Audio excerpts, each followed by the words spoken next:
Hi, my name's Caroline Stocks of Pig Health Today, and today we're speaking to Jake Schwartz, who's a veterinarian at the Swine Vet Center in Minnesota. Jake, thank you very much for joining us. Glad to be here, Caroline. Thank you. Now, selecting gilts and good gilt management is a critical part of optimizing a herd's productivity and longevity, but it's not necessarily something that producers are getting right all of the time. So what are the key criteria when it comes to selecting gilts?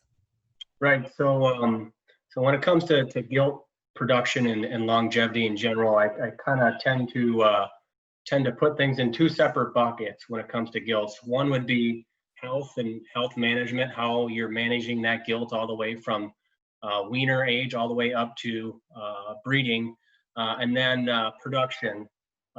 Again, what are the things that you're doing to that gilt to try to set her up to realize the full genetic potential of that animal. And when I say realize full genetic potential, meaning maximize the total born and longevity of the animal. And we know that when we maximize the total born of that animal as a gilt, she will then go on to be more prolific or have more pigs in subsequent farrowing events. And the opposite is true. When we mismanage health or mismanage production, she can have less pigs, not only as a gilt, but in subsequent farrowing events as well. I mean, it's hard to have a high performing sow herd if you don't have gilt performance dialed in.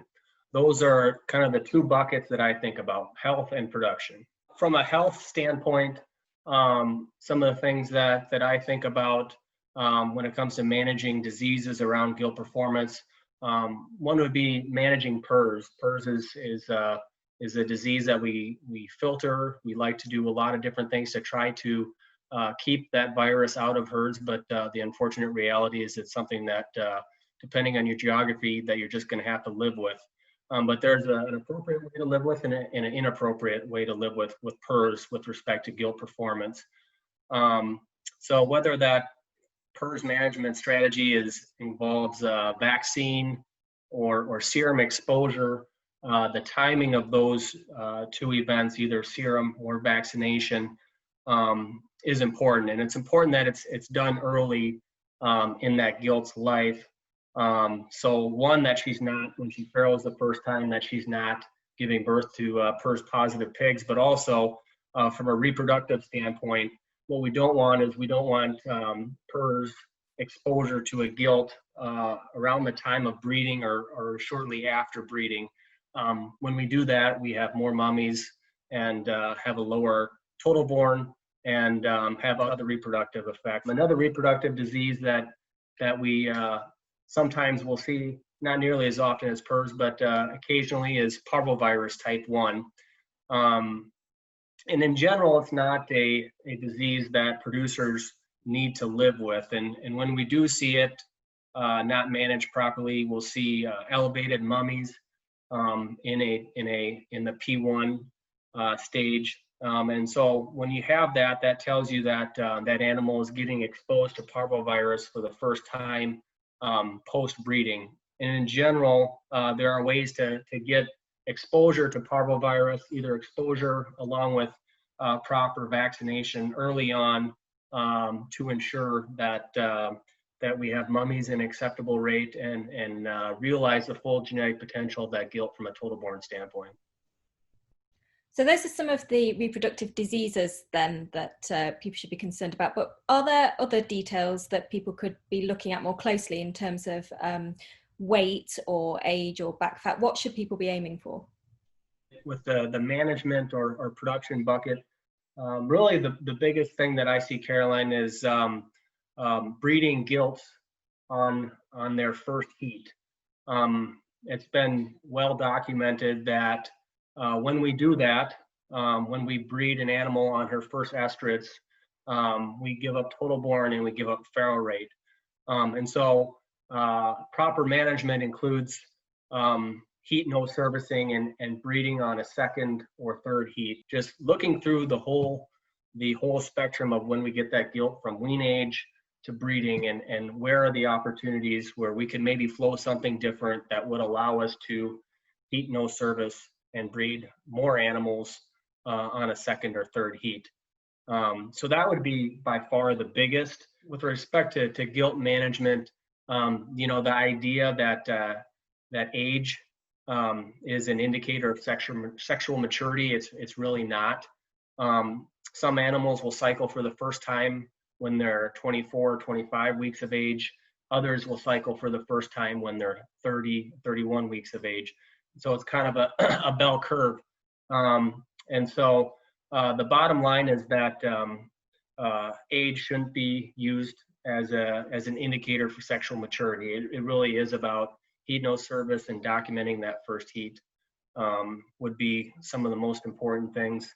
And then other things that are not as important but still important with regard to gilt management prior to breeding would be just making sure that any type of event that could throw that animal off of feed around the time of breeding, we want to prevent that.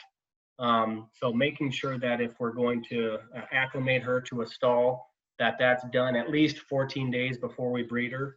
That's important. Making sure that vaccines are done at least 14 days prior to when we breed her. Both of those things will, in some animals, throw them off feed around the time of breeding. And then in that subsequent farrowing, when we do that, those gilts will have less pigs. So those are probably the most important things from a management standpoint that are areas of opportunity in some herds. So just touching a little bit there in a little bit more detail on puberty and sexual maturity. So the average age of puberty is spread between 190 and 230 days. Why is there such a big gap, and does that matter? Gilts are animals, are biological species. They're not. It's not a machine, right? It's so any biological system is gonna have a bell curve. Just like there's people that are taller, there's people that are medium sized, and there's people that are shorter. And so there's going to be variation in any population of animals. Well, at 200 days of age, a portion of that population will have already cycled, but a portion will not have cycled at that point. So that's why it's so important to understand that each individual gilt is different. And also you mentioned there about waiting until after the first cycle. Why is that important as well? The first time that animal has an estrus event, the tissue, the lining of that uterus is first still in almost like a developmental stage. And so when they have their first heat of their life, that uterus is not set up to house as many pigs or really there's a total born dip, but also there is a lag in farrow rate as well when we do breed on that first heat. And it's really all about the sexual biology of that uterus. Now, puberty is a heritable trait, isn't it? Is it something that's actually used in gilt selection? Yes, it is a heritable trait, and we certainly know that when an animal comes into heat early, or is one of the first, let's say, third or half of a cohort to come into heat, we do know that those gilts tend to be more long-term prolific members of the herd versus a gilt that first comes into heat at 30, 31, 32, 33 weeks of age for the first time. Those gilts tend to be more short-term members of the herd and have lagging total born lagging farrow rate.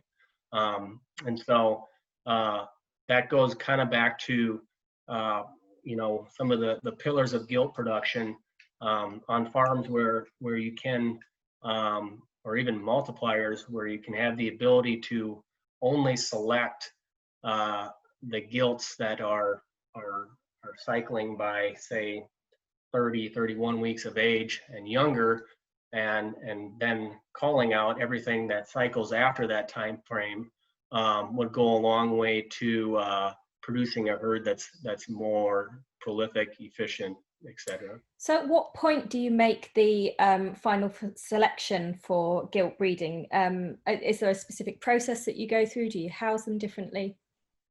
You know, it really is farm by farm dependent, but in a perfect world, without any constraints, you really, by 31, 32 weeks of age, anything that had not yet cycled would probably get called out of the herd. But unfortunately, given the constraints of some of the systems, farms, that's often not the case. But in a perfect world, that's what you do.